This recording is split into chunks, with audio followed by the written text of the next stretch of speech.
Assalomu alaykum. Tomoq og'riqlari, tanzilit va faringitlarni qanday qilib to'g'ri davolashni keling va nihoyat ko'rib chiqamiz.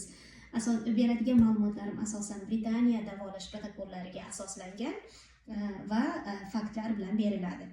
Tanzilitlarni davolash, tomoq og'riqlarini davolash nafaqat aholi o'rtasida bahsga sabab bo'lgan, balki doktorlar, ya'ni tibbiyot xodimlari orasida ham haligacha bahslarga sabab bo'lib keladi. Shuning uchun ham shu davolashni aniqlashtirish va to'g'ri iloji boricha to'g'ri davolash maqsadida har xil kriteriyalar ishlab chiqilgan. Buni ustida ko'plab randomizirованный, ya'ni keng ko'lamli tajribalar o'tkazilgan. Keling, bular haqida gapirishdan oldin asosan tanzilitlarni qanday xili bor va qanday davolashni qisqa ko'rib chiqamiz. Tanzilitlar asosan boshqa kasalliklar kabi, boshqa ko'p kasalliklar kabi virusli va bakterialga bo'linadi. Demak, virusli tanzilitlar bezlarni qizarishi, shishi, tanglay tilchasini, ya'ni uvularni siqilib qolishi bilan birga kechadi. Og'riq juda ham kuchli bo'ladi. Bemor yeyish va ichishga qiynaladi, harorat baland bo'ladi. Viruslida albatta virusni boshqa belgilari ham bo'ladi, ya'ni aksirish, yo'tal, umumiy holsizlik, burun oqishi, burun bitishi kabi virusli kasallikka xos belgilarni ham bunda kuzatamiz. Asosiysi, yosh bolalar asosan aynan shu virusli tanzilitlar bilan og'riydilar. Chunki yosh bolalarda bakterial tanzilit alohida kelishi juda ham kam uchraydi. Asosan ularda shu yuqoridagi virusli belgilarning simptomlari bilan birga shu tomoq og'riqlari yuzaga keladi. Demak, ko'p hollarda bolajonlarda tomoq og'riganda antibiotik va tomoqlarni yuvishni hojati yo'q. Keling endi rasmlarga ahamiyat bering. Mana virusli tanzilit shunchalik qizarib, shunchalik ishgan bodomchasimon bezlar, ya'ni angry looking tanzilla deyiladi inglizchasiga. Bunda juda ham xuddi jahli chiqqan bodomsimon bezlari deb xalq tilida tushuntiriladi. Mana quyidagi rasmda esa faringitni ko'rsangiz bo'ladi. Faringit endi xalqim shu tomoq bodomcha bezlari orqasidagi devorni yallig'lanishi, qizarishi. Bu ikkalasi ko'p hollarda birga keladi. Endi shu virusli tanzilit va faringitlarni davolash xuddi o'sha o'zingiz bilganingiz oddiy davo. Antibiotik boshlashning hojati yo'q. Bunda birinchi o'rinda asosiy ahamiyat beradiganingiz bolajonlar uchun ham o'zingiz uchun ham suyuqlik. Virusni qanchalik tez va qanchalik ko'p miqdorda suyuqlik ichib tanangizdan yuvib tashlashga muvaffaq bo'lsangiz, virus tanangizdan shunchalik tez chiqib ketadi. Bularning davolash vaqti va yaxshi bo'lish vaqti 7 kun, xuddi boshqa virusli kasalliklar kabi. Demak, og'riqni oldirish uchun paratsitamol, og'riqni qoldirish uchun paratsitamol va ibuprofen tabletkalari. Endi bodomcha bezlari ko'pincha juda ham og'riqli bo'lgani uchun bolajonlar yeyish va ichishdan qoladilar. Chunki bolajonlarga suv berishni o'zi ham oson ish emas.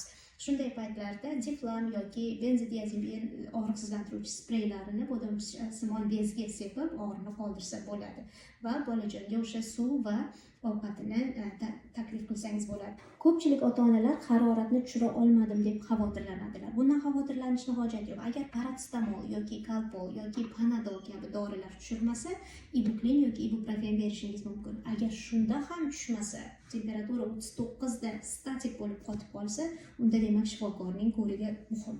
Agarda temperatura shu holatda tushsa, lekin keyin yana chiqadigan bo'lsa, bu ham qo'rqinchli holat, qo'rqinchli belgi emas. Chunki bu virusdan darak beradi. Demak, virus hali ham tanada bor, hali ham chiqib keta olmayapti, hali ham bolani qiynamoqda. Endi tomoq og'riqlarining ikkinchi turi bo'lmish bakterial tanzilitni va faringitni ko'rib chiqamiz. Bunga ahamiyat bersangiz, bunda viruslidan farqli o'laroq bodomcha simon bezlarni ustini yiring qoplagan bo'ladi. Eksudat deyiladi tibbiy jargon bilan gapirganda. Bu yiringlar ko'p bo'lishi mumkin yoki tochka bo'lib qoplagan bo'lishi mumkin. Mana rasmda ko'rsangiz, bu haqiqiy bakterial tanzilit. Sizga streptokokli bakterial tanzilitni ham rasmini mana ko'rsataman.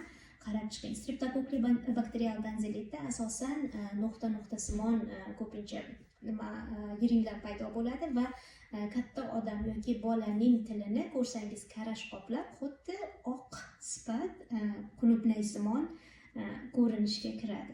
Endi bunday tomoq og'riqlarini davolash albatta antibiotiklarsiz bo'lmaydi. Antibiotiklar ham ammo lekin to'g'ri tanlanishi kerak. Chunki ko'p hollarda tomoq og'riqlarining sababchisi streptokokli bakteriya bo'lgani uchun ular uchun aynan ularni ya'ni davolaydigan va o'ldiradigan penitsilin guruhi antibiotiklari yoki bo'lmasa makrolid guruhi antibiotiklari berilgan. Ammo bu guruhli antibiotiklarni berayotganda bemorda allergiyasi bormi yo'qmi shuni hisobga olish muhim. Agar hali antibiotik olmagan bemorlar bo'lsa, albatta sinov qilib tekshirish muhim, ya'ni proba qilish muhim.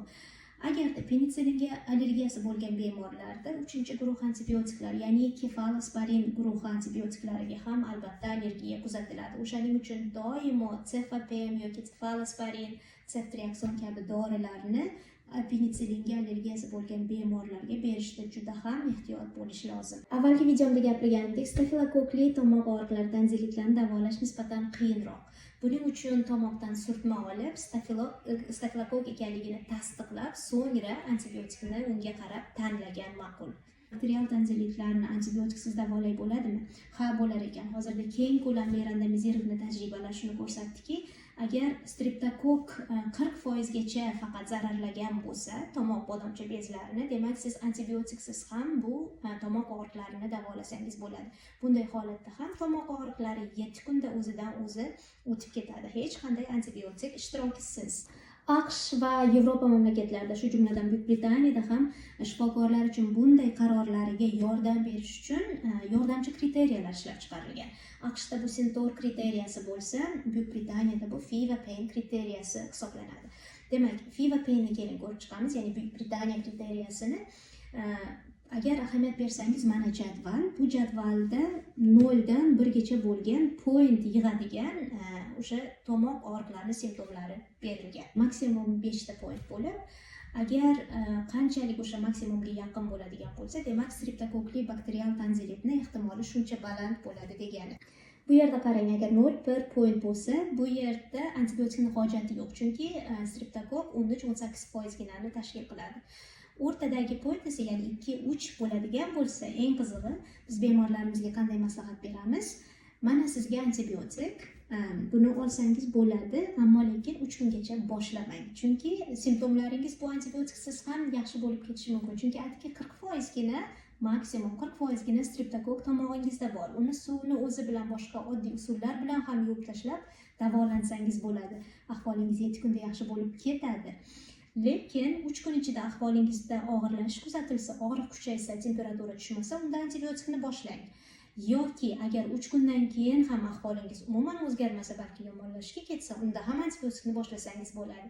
Lekin 3 kun ichida ahvolingiz yaxshilansa, sizga demak antibiotikni keragi yo'q deya maslahat beramiz. Bu bilan biz noxush ta'sirlarni, qo'rqinchli allergik reaksiyalarni, eng asosiysi antibiotik rezistentligini, eng asosiysi disbakteriozlarni va eng asosiysi immunitetga bo'lgan salbiy effektni oldini olamiz. Lekin maksimum point 4-5 ga chiqadigan bo'lsa, darhol antibiotik bemorga beriladi. Azar ba'zi hollarda hech qanday kriteriyaga asoslanmagan holda qarshimizda turgan bemorni klinik ko'rinishiga qarab antibiotikni darhol beradigan paytlarimiz ham bo'ladi. Bu qanday holatlar?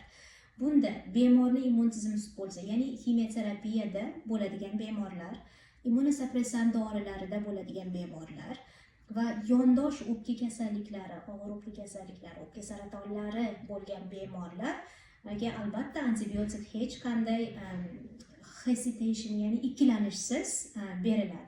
Chunki bunday bemorlar, aynan bunday bemorlarda streptokokli infeksiyaning yomonlashishi yoki boshqa bakterial infeksiyalarning avj olib, qonga o'tish holati, sepsis holatlarining rivojlanishi yoki pnevmoniya, og'ir pnevmoniya holatlarining rivojlanishi bo'lishi mumkin. Albatta, tanzilitlarni asoratlaridan ham doimo ogoh bo'lishimiz muhim. Peritanzillar absess yoki bo'lmasam Quenzi kasalligi. Bu bir tomonlama bo'ladigan absess, ya'ni o'sha tomoq oldida shishni, og'riqni, kuchli baland haroratni paydo bo'lishi, og'ir kechadigan holat. Buni albatta lower ko'rigidan o'tib, absessni yorib va intravenous vena orqali jo'natiladigan antibiotiklar bilan davolash muhim. Retrofaringeal absess yoki yuzdagi sellyulit, ya'ni yuzda absesni rivojlanishi, o'sha ko'z olmasiga, ko'z sohasiga o'tib ketish xavflari bo'lgani uchun bu ham og'ir va aynan losh shifokorini e'tiborida bo'lishi muhim bo'lgan holatlar hisoblanadi. Umid qilamanki, bu video va bu ma'lumotlar sizga tomoq og'riqlarini qanday davolashda, virusli bilan bakterialni ajratishda, antibiotiklarni behudaga ichmaslikda va bolajonlarni organizmini hozirdan zaharlamaslikda yordam bo'ladi deb.